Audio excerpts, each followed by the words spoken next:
The artist I've chosen to investigate is Jean-Michel Basquiat. Basquiat was born in 1960 to a Haitian father and a Puerto Rican mother. They lived in Brooklyn, New York. He first was exposed to art through his family, through his parents. His father loved jazz and often played it in their home, and his mother, who designed the interior of their home and was just overall a very creative person, really kind of cultivated this appreciation and this desire to be an artist for Jean-Michel. And so he first started off by doing a few different things, usually imitation, creating his own comics and his own cartoon drawings. And then eventually, after he was in a car accident, he was given an anatomy book or a book on the body. And essentially that, from the drawings and the pictures of the human anatomy, he ignited this love and eventually, this lifelong fascination with the human body and all of its parts. And so this is when his artwork started to shift. In addition to the chaotic sketching and poetry that he had been creating, he started to implement parts of the body, specifically the skull. The skull was most often portrayed and imitated in his work. And that's really where he started to really take off and to get a footing for his creative passion and his direction, I suppose is probably a good word, the way in which he was going to go with his work. So from there, he was about a teenager at that point, and let me talk about the materials he'd use and how he would use them.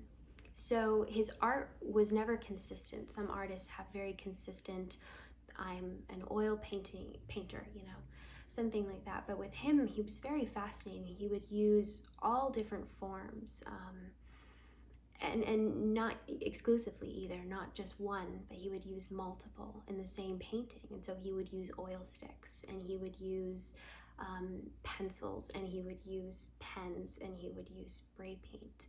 He would also use collage. He'd use clippings from magazines, or again, his own artwork, his own poetry, and he would kind of combine them all into this seemingly chaotic but really beautiful piece. And so in addition to being very unique, his work was, and it still is, very, very unique to people. When they see it, they can identify that it is a Basquiat. Due to all its intricate little tiny detail throughout it. But yes, in addition to being very unique, his artwork would also tell a story of historically underrepresented people, which means that people who are, not a part of the dominant or common race. So here in America, that means anyone who is not Caucasian or white.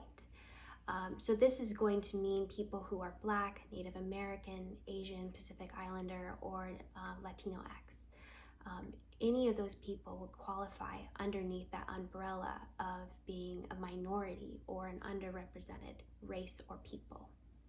And Jean-Michel's art was consistently pushing people to see different parts, to point out different parts of view, points of view from other people's perspectives. But he was most devoted to telling the story of Black people like himself.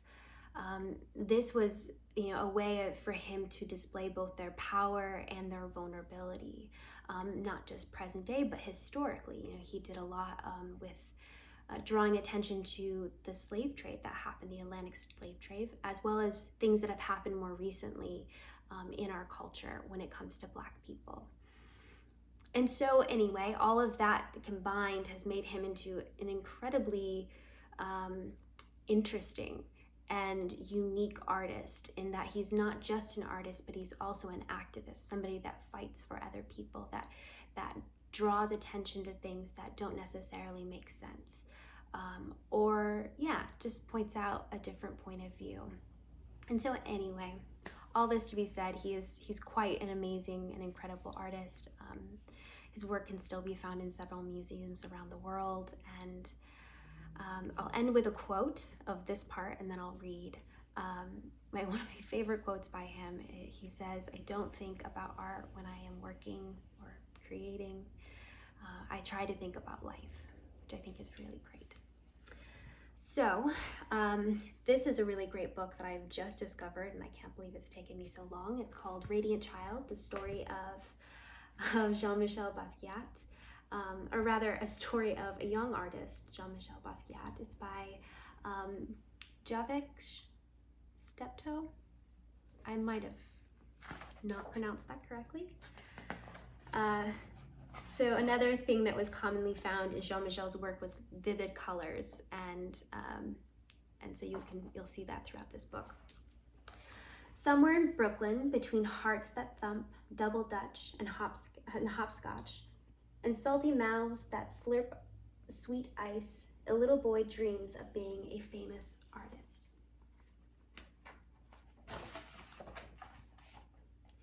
In his house, you can tell a serious artist dwells. As he sits at a table with pencils scattered everywhere, Jean-Michel draws from morning until night with a serious face amid a storm of papers. He refuses to sleep until he has created a masterpiece. At night, images enchant Jean-Michel's mind, and he wakes up from his dreams to add one more line. His drawings are not neat or clean, nor does he color inside the lines. They are sloppy, ugly, and sometimes weird, but somehow still beautiful.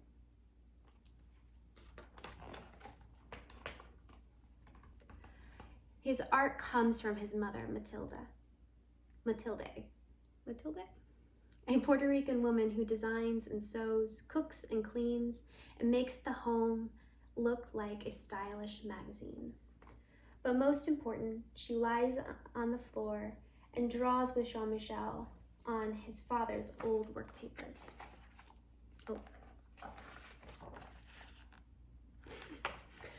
All right, from her, he learns that art is not only in the poetry books she reads to him or in the theaters and museums they visit. Art is the street games of little children, in our style and the words that we speak. It is how the messy patchwork of the city creates new meaning for ordinary things. While visiting the museum, they look at his favorite works of art, reading the story behind each artist, reading the story behind each work. This is how Jean-Michel learns what it means to be a famous artist.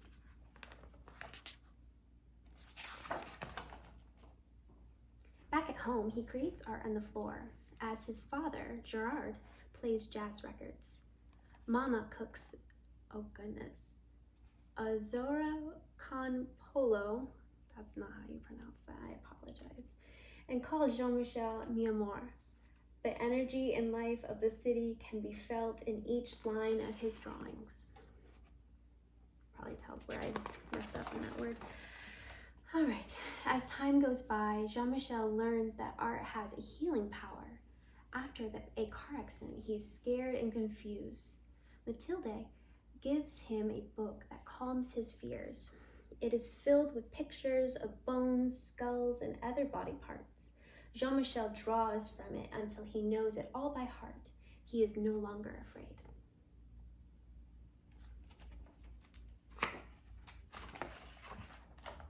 Back at home, Jean-Michel's body heals, but his heart breaks. His mother's mind is not well, and the family breaks. She no longer lies on the floor and draws with Jean-Michel, but sits by the window singing only to birds. Jean-Michel is confused and filled with terrible blues when Matilde can no longer live at home. Oh, not very good at showing these. He tries drawing the terrible out of his blues, but things are not the same. As Jean-Michel grows older, he visits his mother when he can, always bringing his artwork to show, telling her that one day it will be in a museum when I am a famous artist. A teenager now, Jean-Michel decides, Papa, I will be very, very famous one day. With a sly look, a twinkle in his eye, Jean-Michel leaves Brooklyn for New York City, the Lower East Side, a concrete jungle where only the tough survive. During the day, dressed in a green jumpsuit, splattered with paint, Jean-Michel stays with friends, sleeping on couches and floors, leaving a barrage of collages and poem-filled papers everywhere he goes.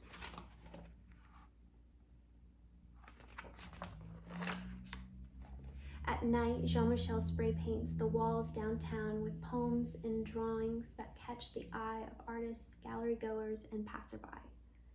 Under his art, he signs the name Samo instead of Jean-Michel. Everyone wants to know, who is Samo? This is an arm workout.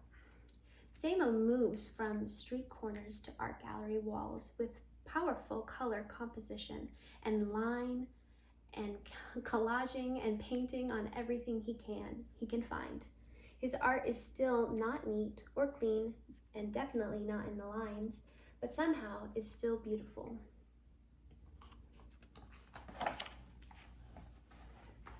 With his magical charm, Jean-Michel draws a crowd, but when it's time to work, he prefers to be alone with the radio and TV on full blast. Now, in expensive suits splattered with paint, he flips through stacks of magazines and open books and paints into the night, and sometimes for days at a time, while sounds and images jump into his head.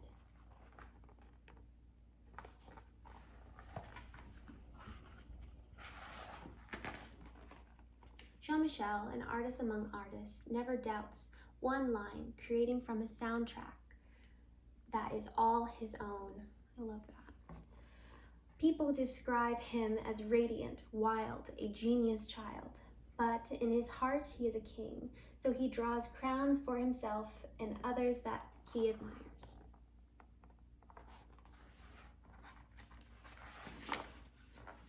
A grown man now, with the art world in his hands, Jean-Michel still visits his mother when he can.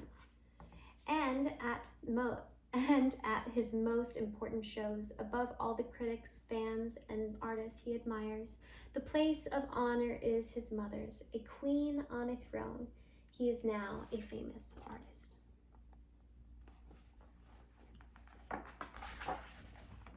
The end.